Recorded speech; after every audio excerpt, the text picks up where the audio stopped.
là, je fais rentrer la chatte à Dédé et Victoire au tir au but. Salut, c'est Marc-Antoine Lebray, on va parler sketch avec Minute Buzz. Check.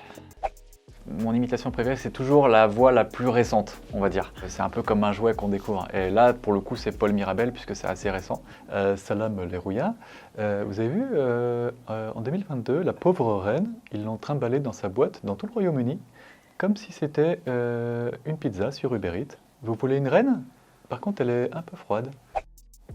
Nagui, j'ai eu du mal à l'imiter parce que je me cassais la voix au début, parce qu'il a une voix assez, une voix cassée. Hein. Et au départ, je trouvais vraiment pas du tout la tonalité. Et puis après, je me suis dit que c'était vraiment un mélange entre Raymond Domenech, qui a une voix comme ça, une voix un peu banale, une voix aussi cassée. Et en fait, je me suis dit que si j'accélère Raymond Domenech et que je monte dans les aigus en mettant des petites pauses, eh bien ça fait Nagui. Voilà, ciao ciao ciao. Ma première imitation, c'était même mes premières imitations.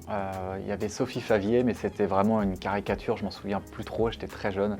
Et après, c'était les profs. J'imitais mon prof de philo, il avait une voix un peu bizarre et toujours en train de parler dans sa barbe. Bon là, vous le reconnaissez pas parce que vous le connaissez pas. Le secret d'une bonne imitation, c'est la position, on va dire.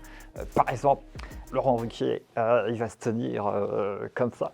Voyez-vous, il y a ses bras, ses mains qui bougent comme ça. Ensuite, il y a par exemple le petit rire.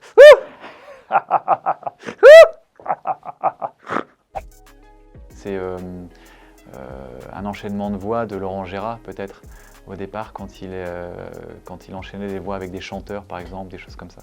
Ça, c'était vraiment cool. Et palpitent tous ceux qui luttent et se battent. Mais vous savez, moi je ne crois pas qu'il y ait de bons ou de mauvais imitateurs.